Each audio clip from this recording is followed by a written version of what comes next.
আমাদের আজকের topic clustering. এটা একটা আনসুপারভাইজড লার্নিং এর টেকনিক। আমরা এতদিন সুপারভাইজড লার্নিংটা দেখে আসছি, আজকে আনসুপারভাইজড এর একটা টেকনিক দেখছি যেটার নাম হচ্ছে ক্লাস্টারিং। তো সুপারভাইজড ভার্সেস আনসুপারভাইজড লার্নিং এখানে যেটা বলছে যে up to now we considered supervised learning scenario where we are given samples and class levels. This is also called learning with teachers since correct answers is provided. এখানে correct answer মানে বোঝানো হচ্ছে তোমার true ক্লাসটা বলে দেওয়া হচ্ছে। তো তুমি যদি কোনো কিছু ভুল করো সেটা তোমার টিচার ঠিক করে দিচ্ছে, সো সুপারভাইজ করছে। সো দ্যাটস ওয়াই এটাকে বলা হয় সুপারভাইজ লার্নিং। আর যেটা হচ্ছে আমাদের আনসুপারভাইজ লার্নিং, এখানে হচ্ছে এই ট্রু ক্লাসটা থাকবে না, ক্লাসের লেভেলটা থাকবে না, এখানে কোনো টিচার এটা কারেক্ট করবে না। তো তোমার যে ডেটাটা থাকবে সেখান থেকে হয়তো তুমি চেষ্টা করবা এটা ক্লাসগুলোকে আইডেন্টিফাই করতে। তো এখানেও তোমাকে স্যাম্পল দেয়া আছে x1 থেকে xn। This is also called learning without teacher since correct answer is not provided. Do not split data into training and test sets. So clustering এটা করা হয় না কেন? বিকজ যেহেতু এখানে কোনো লেভেলিং নাই, তো আমরা ট্রেন টেস্ট করে তো এখানে আমার কোনো বেনিফিট হবে না। সো আমি এখানে যেটা করব যে ডেটার থেকে ক্লাসগুলোকে আলাদা করা ট্রাই করব বা গ্রুপটাকে বের করা ট্রাই করব।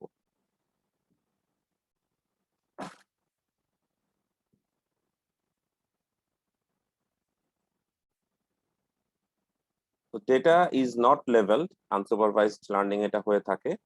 তো এখানে দুইটা অ্যাপ্রোচ বলছে, একটা হচ্ছে প্যারামেট্রিক অ্যাপ্রোচ, একটা হচ্ছে non parametric approach.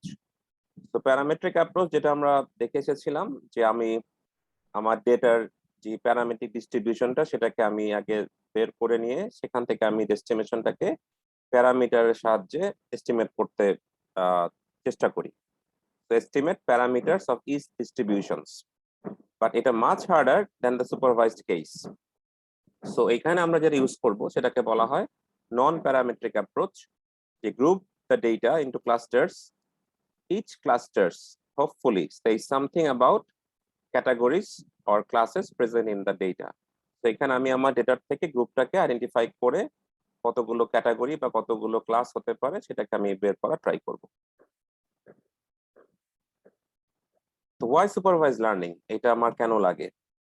So sorry, why unsupervised learning? So unsupervised learning is harder. কেন? How do you know if results are meaningful?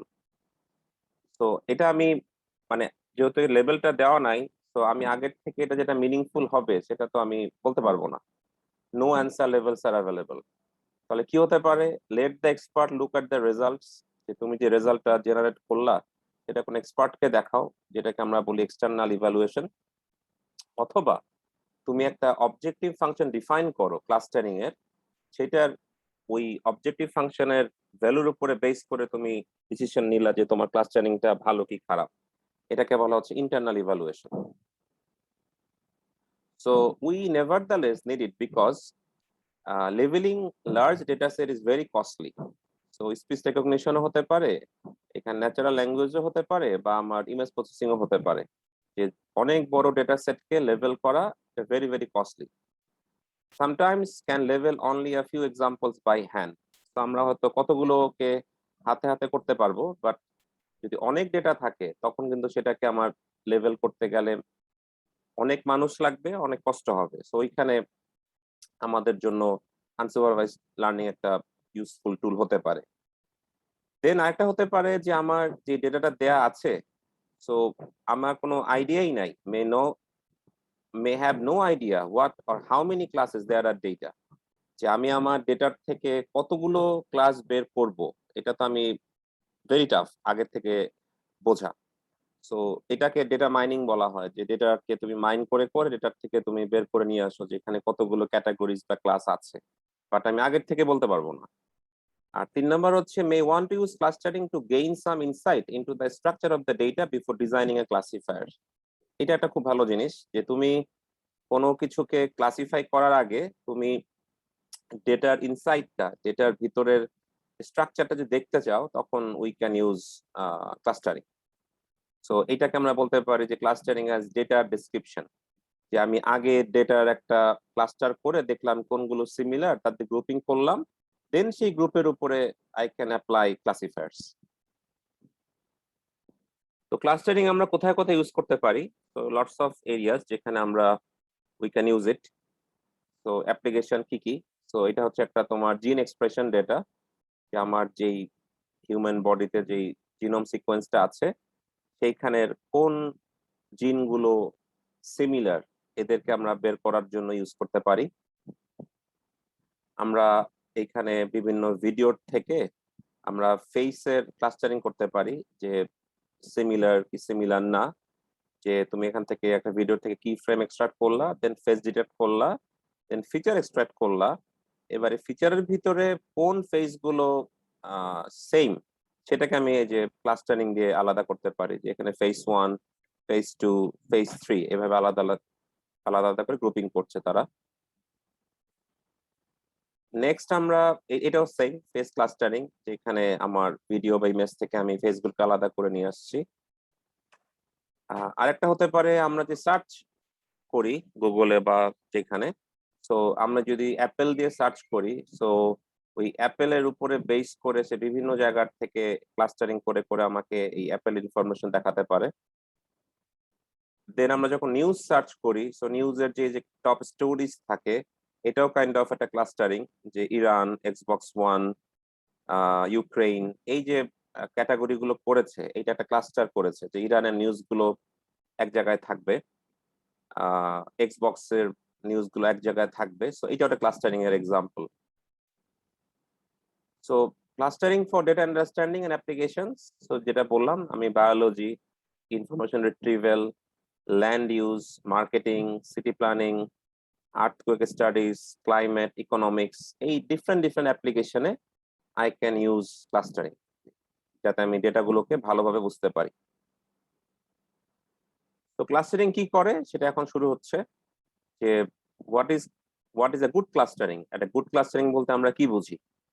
এখানে দুটো জিনিস থাকে, একটা হচ্ছে internal distance should be small, যেটাকে বলা হচ্ছে উইদিন দ্য ক্লাস্টার, আর একটা হচ্ছে external should be large, Intra cluster.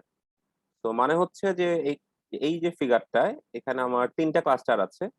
তো উইদিন দ্য ক্লাস্টার মানে যেই ডেটা পয়েন্ট গুলো ভিতরে থাকবে তাদের ডিস্টেন্স গুলো যেন স্মল হয়, এটাকে বলা হচ্ছে উইদিন দ্য ক্লাস্টার। আর যে বাকি ক্লাস্টার গুলো থাকবে অন্য ক্লাস্টার, তাদের থেকে যেন ডিস্টেন্সটা দূরে হয়। তো এইটা একটা গুড ক্লাস্টারিং এর একটা ম্যাট্রিক হতে পারে। So clustering is a way to discover new categories. So ক্লাস্টারিংটা কি করে? নতুন ক্লাস বা নতুন ক্যাটাগরিজ কে ডিসকভার করা ট্রাই করে থাকে। তো এখানেও একটা তোমাকে ওই সেম জিনিস দেখানো হচ্ছে, যে ইন্ট্রা ক্লাস ডিস্টেন্স আর মিনিমাইজড, যে তোমার নিজের ক্লাস্টারের ভিতরে ডেটার গুলোকে তুমি মিনিমাইজ করবা, আর যেটা হচ্ছে ইন্টার ক্লাস্টার, এটা ডিস্টেন্সটাকে তুমি ম্যাক্সিমাইজ করার ট্রাই করবা। তো এখন যেটা এখানে আমার আসে, যে what we need for clustering. তো আমরা প্রক্সিমিটি মেজার করতে পারি আইদার সিমিলারিটি মেজার দিয়ে অথবা ডিসিমিলারিটি অর ডিস্টেন্স দিয়ে। তো xi আর xk যদি সিমিলার হয়, তাহলে তাদের সিমিলারিটি মেজারটা লার্জ হবে। সিমিলারিটি অফ si, sk এর ভ্যালুটা লার্জ হবে যদি দুটা অবজেক্ট সিমিলার হয়। আর যদি আমি ডিস্টেন্সের উপরে বেস করে ক্লাস্টারিংটা করতে চাই, তাহলে xi আর sk এর ডিস্টেন্সটা স্মল হবে যদি আমার xi আর sk সিমিলার হয়ে থাকে। সেখানে দুটা দিচ্ছে, যে আমি একটা ক্রাইটেরিয়ান ফাংশন করতে পারি এই ক্লাস্টারিং ইভালুয়েট করার জন্য। তো লাইক এইটা হচ্ছে আমার গুড ক্লাস্টার, আর এইটা ডান দিকেটা হচ্ছে আমার ব্যাড ক্লাস্টার। তো এটা ওয়াই ব্যাড ক্লাস্টার্স, এখানে আসলে একটা ক্লাস্টার আরেকটা ক্লাসের সাথে কাইন্ড অফ ওভারল্যাপ করে গিয়েছে। এদের যেই ইন্টার ক্লাস্টার ডিস্টেন্সটা সেটাও ঠিকঠাক নাই। তো এটা একটা ব্যাড ক্লাস্টার্স। আর algorithm to compute clustering, for example by optimizing the criterion functions. তো আমি যেই ক্রাইটেরিয়ান ফাংশনটাকে চুজ করব ক্লাস্টারটাকে ইভালুয়েট করার জন্য, আই ক্যান অলসো অপটিমাইজ ইট। তো এইটা হচ্ছে আমার একটা ক্লাস্টার তৈরি করতে গেলে মোটামুটি এই তিনটা জিনিস লাগবে আমার। তো এখন কোশ্চেন করে অনেকে যে হাউ মেনি ক্লাস্টার্স। তো এইটার অ্যান্সার আসলে কোনো ফিক্সড অ্যান্সার না, যে তোমার যে ডেটাটা দেয়া আছে এখানে, যে left side right side, so 3 ক্লাস্টারও হতে পারে, আবার 2 ক্লাস্টারও হতে পারে। সো এটাকে আমরা অনেকটা বলি যে ট্রায়াল এন্ড এরর, যে তুমি এটার ভ্যালুটাকে চেঞ্জ করে করে দেখো যে তোমার জন্য কোনটা ভালো রেজাল্ট এনে থাকে। সো পসিবল অ্যাপ্রোচ কি হতে পারে? Fix the number of clusters to K, যে আমি কে এর ভ্যালু বলে দিলাম 2, কে এর ভ্যালু বলে দিলাম 3, ভ্যারি করে করে দেখলাম কে এর value 5। Find the best clustering according to the criterion functions. তো এখন এই কে এর ভ্যালুটা আমি চেঞ্জ করব, আর আমার ক্রাইটেরিয়ান ফাংশনটাকে আমি অবজার্ভ করব।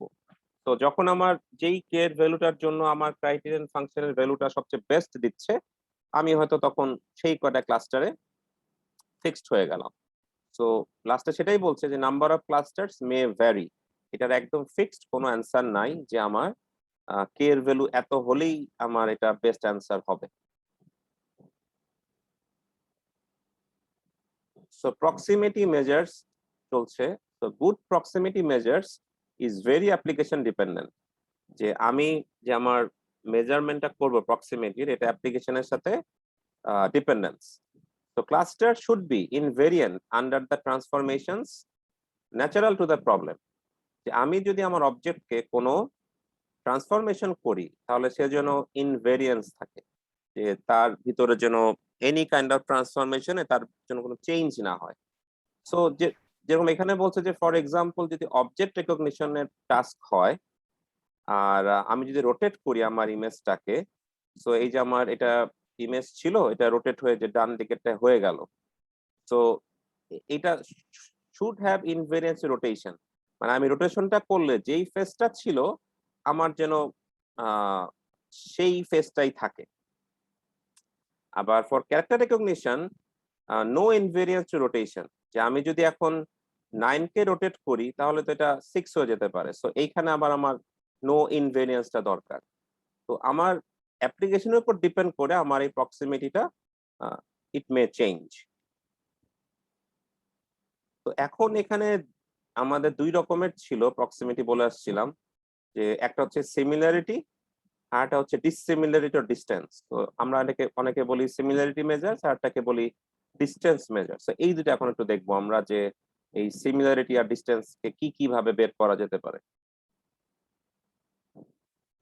সো ডিসটেন্স বা ডিসিমিলারিটি মেজার্স, সো এইটার যেই ফর্মুলা গুলো আছে, এটা হচ্ছে ইউক্লিডিয়ান ডিসটেন্স, এটা আমরা সবসময় ইউজ করি। দেন আছে ম্যানহাটন অথবা সিটি ব্লক ডিসটেন্স, আর হচ্ছে চেবিশেভ ডিসটেন্স। এগুলো এক্সাম্পল আমরা দেখবো এখন যে কিভাবে কাজ করে। তো ইউক্লিডিয়ানটা হচ্ছে রুট ওভার করে তোমার পয়েন্ট গুলোর সাথে মাইনাস হোল স্কয়ার করে টোটালটার ভিতরে সাম করে দিবা। আর ম্যানহাটনটা হচ্ছে আমার এই রুট ওভারটাও থাকবে না আর স্কয়ারটাও থাকবে না। আর এই চেবিশেভটা একটু পরে দেখছি আমরা। তো এখন কোশ্চেন পেপারে যে এতগুলো ডিসটেন্স ম্যাট্রিক আসছে কেন, বা এতগুলো ফর্মুলা কেন? তো এটা হচ্ছে তোমার কম্পিউটেশনাল কস্টটাকে বা কম্পিউটেশনালটাকে তুমি ফাস্টার করার জন্য ইউজ করা হয়ে থাকে। যে তুমি যদি ইউক্লিডিয়ান ডিসটেন্স ইউজ করো, এখানে স্কয়ার হচ্ছে, রুট ওভার হচ্ছে, তো এটা অবশ্যই কিছুটা তোমার কম্পিউটেশনাল কস্টটা হাই হবে। বা তুমি যদি এখন এই ম্যানহাটন বা চেবিশেভটা নাও, সেটা মাছ চিপার হবে। তো এখানে লিখছে যে সেকেন্ডটা যেটা ম্যানহাটন, যে এটা হচ্ছে চিপার টু কম্পিউট। আবার চেবিশেভ যেটা, সেটা চিপেস্ট টু কম্পিউট, মানে এই তিনটার ভিতরে সবচেয়ে কম্পিউটেশনে চিপ হবে তোমার এই চেবিশেভ ডিসটেন্স। তো এটাও তোমার অ্যাপ্লিকেশনের উপরে তুমি চেক করে দেখতে পারো যে কোনটা তোমাকে বেশি হেল্প করবে।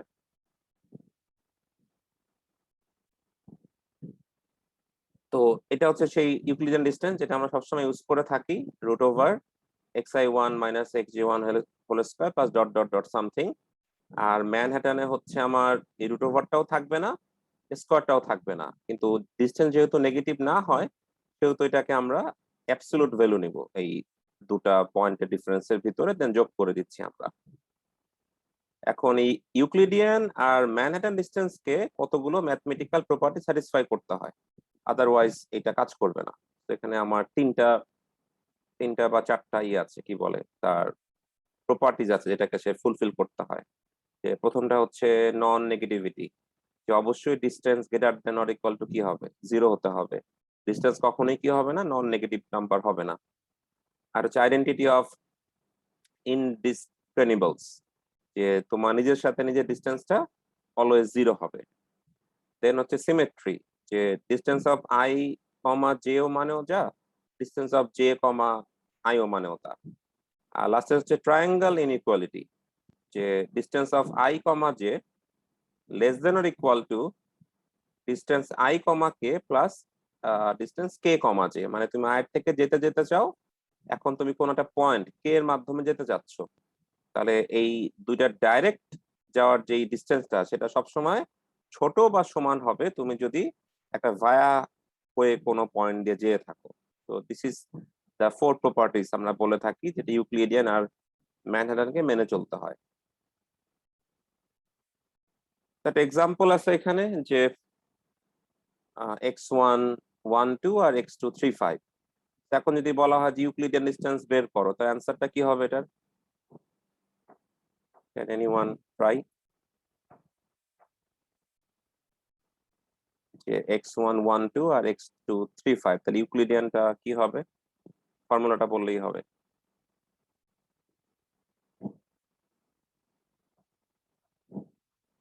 কেউ পারবে?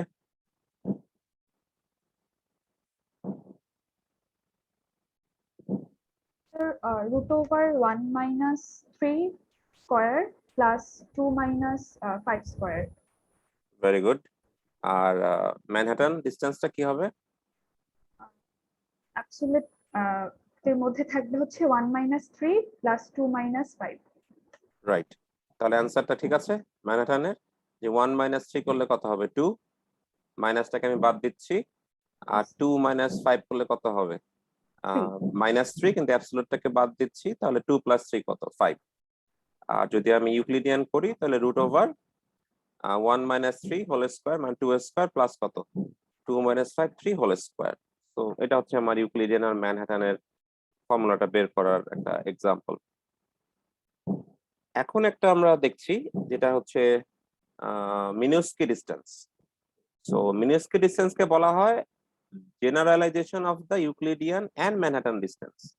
সেটা কিভাবে লেখে দেখো, distance of i comma j equals to root over h, then তোমার পয়েন্ট গুলোর সাথে মাইনাস করে তার পাওয়ার h করে দিচ্ছ। এখন h এর যে ভ্যালুটা, এইটাকে আমি চেঞ্জ এক একটা ভ্যালু বসাতে পারি, যে h এর ভ্যালু 1 হতে পারে, h এর ভ্যালু 2 হতে পারে। এখন যদি এটা h এর ভ্যালু 1 হয়, এই যে h এর ভ্যালুটা এখানে, তাহলে এটা কোন ডিস্টেন্স হবে? কেউ কি বলতে পারবা? Which distance? বা h এর ভ্যালু 2 হলে এইটা কোন ডিস্টেন্স হবে?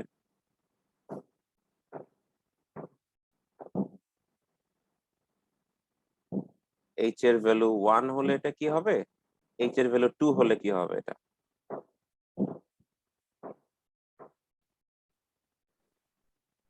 h এর ভ্যালু 1 হলে ম্যানহাটন আর 2 হলে ইউক্লিডিয়ান। Very good. h এর ভ্যালু 1 হলে এটা কি হয়ে যাবে? ম্যানহাটন। আর h এর ভ্যালু 2 হলে ইউক্লিডিয়ান। সো এটা একটা নাম আছে, এটাকে h এর ভ্যালু 1 হলে এটাকে বলা হয় L1 নর্ম। এই নামটা কি কেউ শুনেছি আমরা? L1 norm, anyone? L1 norm, L2 norm, এটা কি কেউ আমরা শুনেছি আগে, বা প্রজেক্ট করতে যে কেউ? কেউই শুনি নাই, ঠিক আছে। সো L1 নর্ম হচ্ছে যদি h এর ভ্যালু 1 হয়, তাহলে L1 নর্ম h এর ভ্যালু 1 হওয়া মানে এটা আসলে কি? Manhattan distance. তো যেখানে বলা থাকে যে আমরা L1 নর্ম ইউজ করছি, সেটার মানে আসলে হচ্ছে ম্যানহাটন ডিস্টেন্স ইউজ করছে। আর h এর ভ্যালু যদি 2 হয়, তাহলে সেটাকে বলা হচ্ছে L2 নর্ম।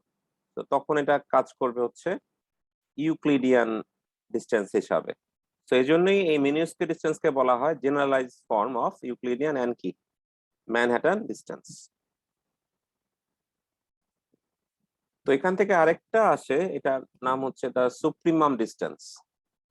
তো সুপ্রিমাম ডিস্টেন্সটা একটু ইকুয়েশনটা দেখতে খুবই কঠিন মনে হয়, বাট কনসেপ্টটা easy. So to compute it, we find the attribute f that gives the maximum difference in value between two objects. তো এই যে আমি যে দুটা পয়েন্ট থাকবে, তো দুটা পয়েন্টের ভিতরে যে মাইনাস করব, এই মাইনাস করার পরে যার ডিস্টেন্সটা ম্যাক্স আসবে, সেটাই হচ্ছে আমার অ্যান্সারে আসবে। সো এইটা কিভাবে করা হয় এক্সাম্পল দেখি। তো এটার নাম হচ্ছে সুপ্রিমাম ডিস্টেন্স। তো এখানে যখন h এর ভ্যালু ইনফিনিটি হয়, also referred to as L max or L infinity norm and as the Chebyshev distance. So এই সুপ্রিমাম ডিস্টেন্স আর Chebyshev ডিস্টেন্সটা একই জিনিস। তো এটা একটা এক্সাম্পল যে x1 হচ্ছে 1,2 আর x2 হচ্ছে 3,5। এখন এইটা হচ্ছে আমার অ্যান্সার। সো এটা কি কেউ বলতে পারবা এটা কিভাবে আসলো এক্সাম্পলটা দেখে?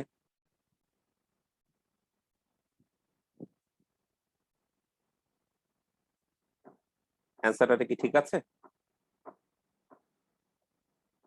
স্যার x1 থেকে ম্যাক্সিমামটা 2 নিচ্ছে আর x2 থেকে ম্যাক্সিমাম 5 নিচ্ছে এমন? আচ্ছা, না পুরোটাই মন না, বাট কাছাকাছি কাছাকাছি হয়েছে।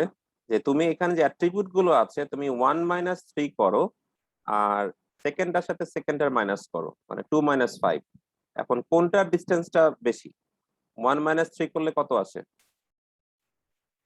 2 2। আর 2 - 5 করলে কত আসে?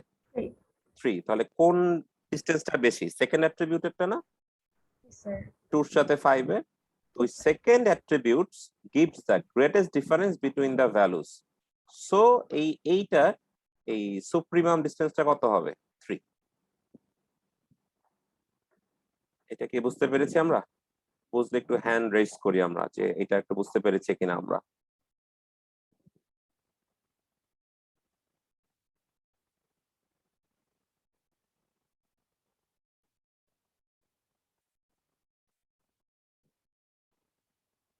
ওকে, গ্রেট, থ্যাংক ইউ। তাহলে রোল 116 হৃদয় কি ক্লাসে আছো? Yes sir. আচ্ছা, যদি x1 হতো 10,2 আর x2 যদি হতো 3,5 তাহলে এটা অ্যান্সারটা কি হতো? স্যার যখন স্যার যেটা ডিস্টেন্সটা স্যার বেশি হতো, যেমন 10,2 যেটা থাকতো ওটার ডিস্টেন্স হতো 8, আর পরেরটা ডিস্টেন্স যেটা ছিল ওটা স্যার কম ছিল, যেন স্যার যেটা বেশি মানে 8টা যে বেশি 8টা আমরা নিতাম। আরেকবার একটু মনে হয় ভুল হচ্ছে হৃদয়। x1 হচ্ছে 10,2 অলরাইট, আর x2 হচ্ছে 3,5। তাহলে অ্যান্সারটা কত হবে? স্যার 10,2 এর মানে স্যার x1 এর ভ্যালু। না, এই সুপ্রিমাম ডিস্টেন্সটা ধরো আমি তোমাকে ভ্যালু দিলাম যে x1 হচ্ছে 10,2, ঠিক আছে, আর জি স্যার। x2 দিলাম 3,5। এখন বললাম তুমি সুপ্রিমাম ডিস্টেন্স অ্যান্সারটা লেখো, তাহলে তুমি কত লিখতা? ও ফার্স্টে স্যার আমরা এই যে এখানকার 10 আর এখানকার 3 মানে 10 থেকে 3 মাইনাস করে দেখতাম যে 7 আসতো, হুম হুম আর পরেরটা হচ্ছে 2 - 5, এটা দেখতাম যে 3 আসতো। এই হুম। দুটোর মধ্যে স্যার যেটা ডিস্টেন্স স্যার বেশি স্যার ওটা নিতাম। তো কোনটা অ্যান্সার? স্যার 10 - 3 যেটা মানে 7। 7। Very good, well done, thank you. তাহলে এই হচ্ছে সুপ্রিমাম। আশা করি বুঝতে পারছো যে যেই অ্যাট্রিবিউটের গুলোর ডিস্টেন্সটা ম্যাক্স হবে সেটাই আমার সুপ্রিমাম হিসেবে কাজ করবে। তো এইটাই জাস্ট গ্রাফিক্যাল এখানে বুঝিয়ে দিয়েছে যে ইউক্লিডিয়ান, ম্যানহাটন আর সুপ্রিমাম এখানে যে ভ্যালুগুলো কিভাবে আসলো। আর এতক্ষণ আমরা দেখলাম ডিস্টেন্স বেসড, আর এখন হচ্ছে সিমিলারিটি মেজার। তো সিমিলারিটি আমরা যে দুই ভাবে করতে পারি, কোসাইন সিমিলারিটি, যে আমি দুটো অবজেক্টের ভিতরে কোসাইন সিমিলারিটি নিব। The smaller the angle the larger the similarity.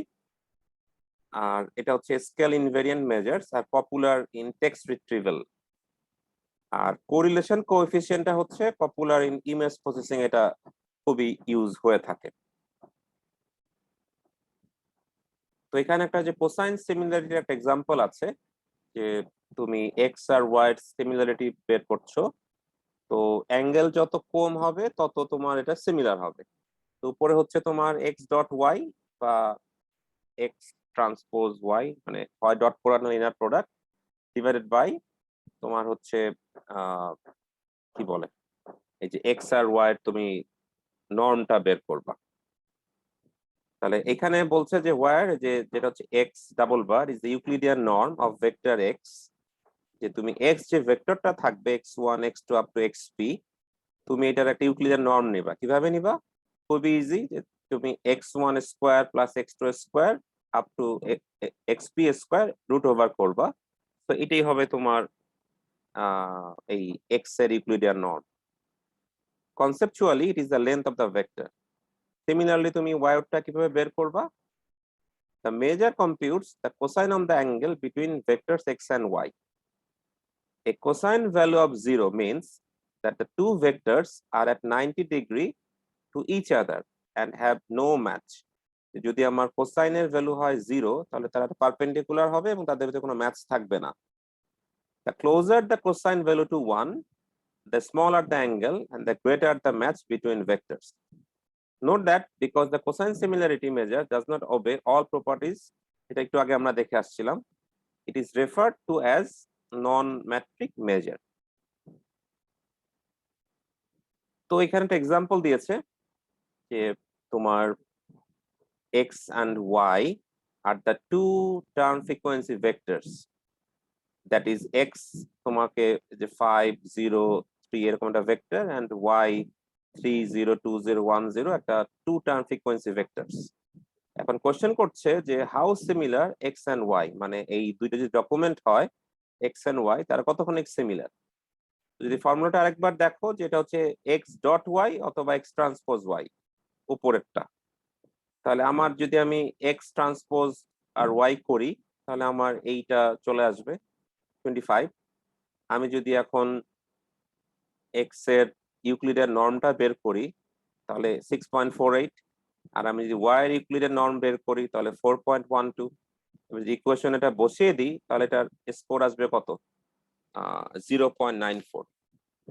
তো এখন সিমিলারিটি আমি বলেছিলাম যে সিমিলারিটির ভ্যালু বেশি আসা মানে কি, what is the meaning of it, মনে আছে কারো? যদি আরেকবার দেখাই যে সিমিলারিটি যদি আমার বেশি হয়, কোথায় ছিল এটা, হ্যাঁ, যে similarity measures large if xi and x are similar. So যদি এই ফাংশনটার ভ্যালু বেশি হয় তাহলে আমার বুঝতে হবে যে xi and sk very similar.